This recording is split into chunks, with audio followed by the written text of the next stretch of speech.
What's going on, everybody? This Afro Think Tank. So the Republicans, all right, just got another victory, part of Project 2025. That thing that we were talking about before all those black Coonerian conservatives voted for Donald Trump, supported Donald Trump, went against Kamala Harris because I guess she wasn't black enough, but I guess Trump is black enough, even though he's white, right? So all those FBA and those conservative black people and those red pills walking around calling every black person who's not a coon a Democratic shield. Yeah, their mans and thems, all right, just made it so now all 5 white people who are left in all these Midwestern and Western and Southern Confederate states, all 5 of these white men have more legal representation and political representation than the masses of black people and brown people that also live in those communities. Must have been one of those things those black conservatives were supporting when, they said that the Democrats, the Democrats did this us. They're the party of the KKK. Why are they saying all that? The party they promote has successfully disenfranchised us, took African American studies out of as many courses as they possibly could, especially the AP courses, right? Fired as many black people as they could. We see how the government's currently running right now, like shit, right? And now they have successfully, all right, taken away voting rights and the voting power that we had in these southern red district states that we were currently taking over because there's more of us than there are of them. You see, all 5 of these white folks who are allowed to gerrymander and do all manner of corruption in order to maintain power in these states that have a total of 10 people, okay? They have a total of 10 people, right? And as they start to die off, all right, they're going to continue to do these little things in order so these few and far in between white folks can maintain the same political power that they once had when they were flourishing, back when they had a population. Okay, so now us black folks, we're going to have to fight all over again for all those rights that we fought for before that we told you guys that those Republicans that you Coonerians supported when they said they were going to do this. They're literally doing it, so don't act surprised, all right? Especially you foundational black Americans. This is the foundation you're talking about. Good luck with that. You see, because us Pan-Africans understand that white people right now are in an existential crisis, and they don't have time to play games, all right? They're trying to maintain as much power as humanly possible, and they're going to do everything they can, and they don't care about your morality. They don't care about your morality or your family values or your conservative values. They don't care. But you know what? We black folks, we gonna be all right. We're gonna be fine. All right? I'm not even worried. All right? Not worried. Not worried. We've been here before. Okay? Now, keep in mind the reason why this happened is because you allowed Donald Trump to put in conservative judges. You see, those people who don't know anything about politics, you thought that for voting for Trump, because, it was a fun thing to do, it was a fad thing to do, wouldn't have any long-lasting consequences for you. But guess what? When you put a judge who's a lifetime appointee, by the way, they get to legislate from the bench for 20, 30, 40, however long they decide they're going to stay on that job. And you, conservative, black Coonerian, women-hating men, you black men, you help support those white supremacists and making sure that the court remains deaf, dumb, and blind to the plight of humanity and that they continue to capitulate to white supremacy and authoritarianism as it manifests itself in these here United States. But I'm not worried because us Pan-Africans, we're putting together a plan of economic cooperation with our brothers and sisters around the globe. Therefore, we'll be able to shield ourselves from some of the economic downfall that's going to happen here. And we're going to be able to jump ship when this ship sinks a little further into the icy cold tundra. All right? Trust and believe. But anyway, let's pay attention to what it is that MAGA, Black MAGA, FBA, Tariq Nasheed. This is Tariq Nasheed's guy. All right, keep in mind, You like Tariq, you love these policies. You love these policies which you campaigned for when you said that we were fighting for democratic. Hey, but at least that black woman's not the president. Ha! Right? At least that woman's not the president. Huh? Yeah. To hell with voting rights. Hell, y'all was sitting on the couch anyway, right? Who cares about voting? You said you wanted tangibles. Who are you gonna get those tangibles for? Not those the Democrats. They didn't give you reparations. We're gonna continue to hate on them. Good luck with those Republicans. All 5 of those rich white men in those states that now control and operate and run half of America via unconstitutional legislation and Supreme Court justices legislating from the bench. How about that shit? Who'd have goddamn thought?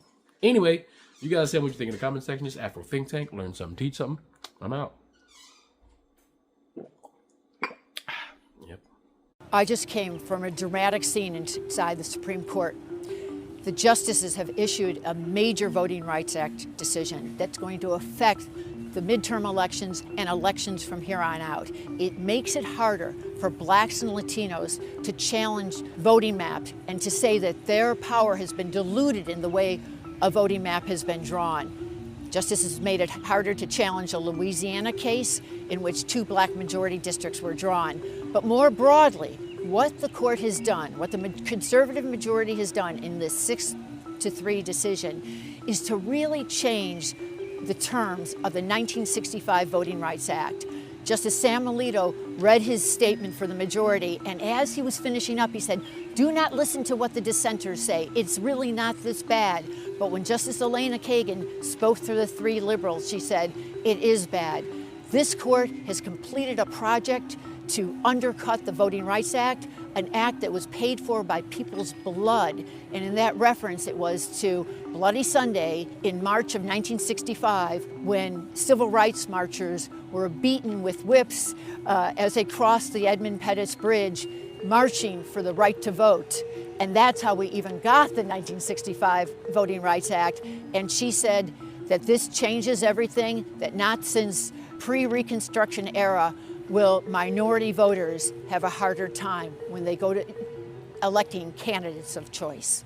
Okay, so this is a pretty important video. Please watch till the end. The Supreme Court today did something that they have been dying to do for decades, and it's devastating, particularly if you are a black or brown American. They gutted the Voting Rights Act. 6-3, straight down ideological lines. Before I explain what it means, I need you to hear one thing clearly. The Voting Rights Act ended Jim Crow at the ballot box. It protected the premise of fair and equal elections. That is what the conservative majority on this Supreme Court just came for. This is a truly dark day in our democracy. Now, conservatives, of course, will dress this up in legal language. They'll call it equal protection or say they're being colorblind. Don't get pulled into the semantics debate trap. Here's what's actually happening. The GOP and the conservative majority on this court are attacking black political power as a front to seize illegitimate control over all of us. When black voters have power, we all get better healthcare, better schools, more accountability. When conservatives silence that, they are setting up a system where they can overrule all of us. Justice Kagan, in one of the most extraordinary acts of protest you will ever see from a Supreme Court justice, read her dissent out loud from the bench. That never happens. She called this ruling what it is, the completed demolition of the Voting Rights Act. The numbers are brutal. Analysts are saying that up to 19 congressional seats could be seized by 2028. This would decimate the Congressional Black Caucus. Nearly half of majority black state legislative districts in the South could vanish. So this is not just a policy dispute, it is a power grab, and it is going to affect way more than just black and brown voters. Although obviously they are the ones hurt the most. Remember, step one is always sidelining black political power, because when black people show up,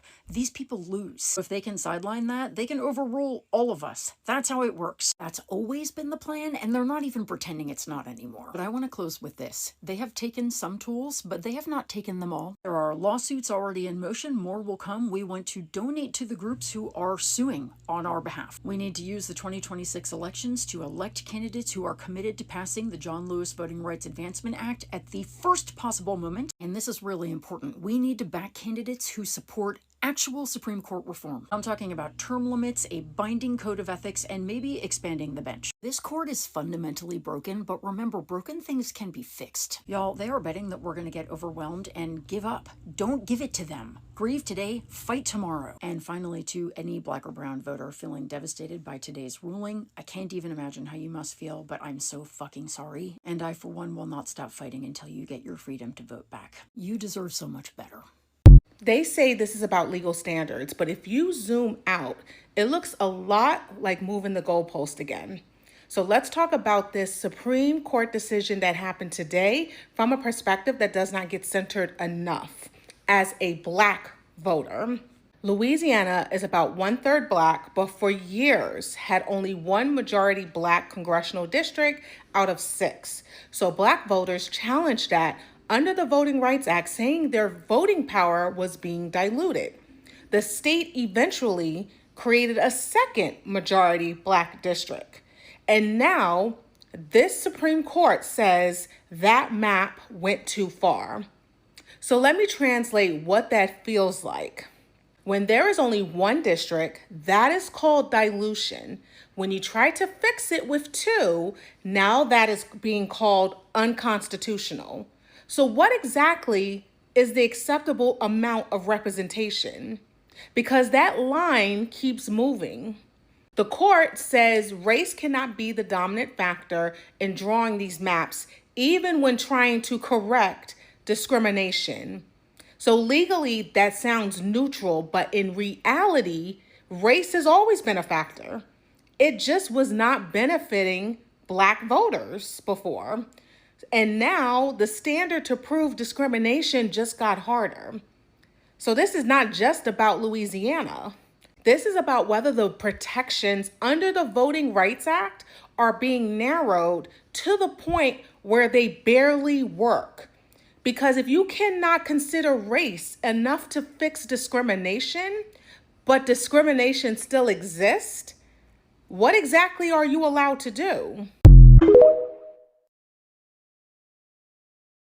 Today's Supreme Court ruling basically makes it unconstitutional to protect black and brown voters, and of course Florida moved quickly to redistrict its maps. The conservatives on the Supreme Court today struck down Louisiana's redistricting map that created a second majority black district. This was done in 2024 by a Republican governor and a Republican government in Louisiana. It was supposed to fix previous maps that violated the Voting Rights Act and diluted black voters. But when Louisiana created the second majority black district, white people in the state got angry. And I would call the next move by white people ironic, but they're always doing these kind of sneaky tactics. They argue that the new majority black district violates the 14th Amendment of the Constitution. The 14th Amendment, which was enacted after the Civil War to make sure that those who were enslaved were given full citizenship. And Section 1 has been used frequently to stop any kind of racial discrimination. First to those who were formerly enslaved and then to other people of color. So the Supreme Court ruled that this map, which is supposed to be in compliance with the Voting Rights Act, is unconstitutional because it creates a district based on race. And Florida, being Florida, moved very quickly to break up black and Latino districts in the state. And by doing this, have created 4 more Republican seats in the U.S. House. This ruling by the Supreme Court may lead other Republican-led states to break up minority-led districts to dilute their power. This is what white supremacists do. They use the topic of race when it's convenient for them. We don't see color in this country, so those districts that you created that are majority black or majority Latino, they shouldn't exist. So let's put those black and Latino voters next to, I don't know what color they would be, but people who don't vote like them. They know what they're doing to black and Latino voters by diluting their power,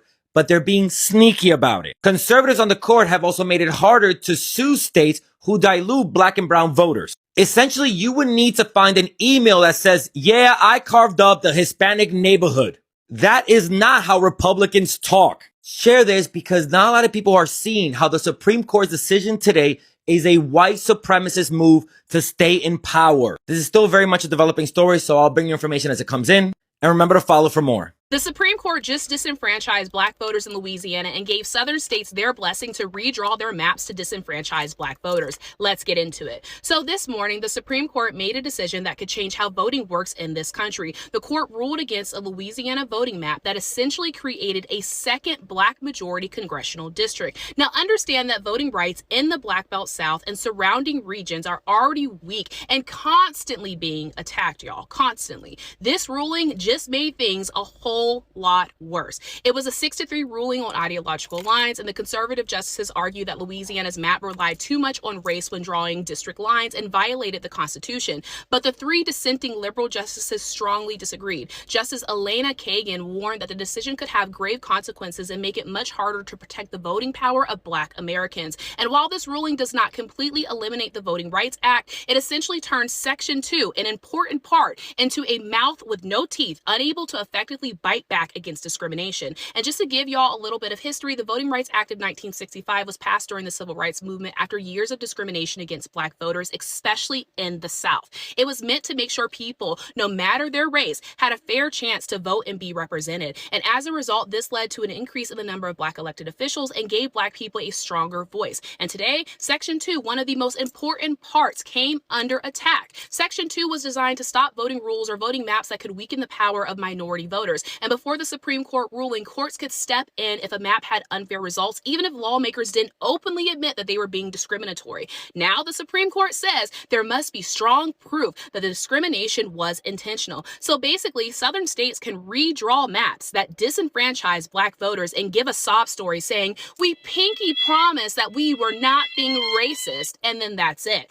The ruling will make it harder to challenge unfair and discriminatory maps and would allow states to draw districts that disenfranchise minority voters. So just understand that this decision doesn't erase the Voting Rights Act completely, but it does weaken one of its strongest protections and will likely set off a cascade of redistricting efforts in the South that will weaken the voice of black voters. Now, regardless about how you feel about voting or the two-party system, understand that voting is a fundamental right that should not be infringed upon. Who taught you to hate the texture of your hair? Who taught you to hate the shape of your nose? Who taught you to hate the color of your skin to such extent that you bleach? Who taught you to hate yourself from the top of your head to the soles of your feet? Before you come asking Mr. Muhammad, does he teach hate, you should ask yourself, who taught you to hate being what God gave you?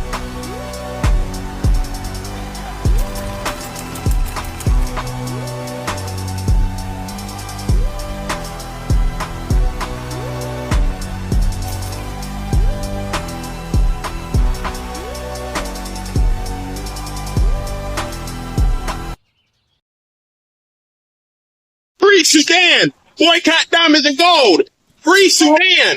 Boycott diamonds and gold! We most definitely cannot forget about the people of Sudan! Thanks for watching Afro Think Tank. Don't forget to like, share, and subscribe.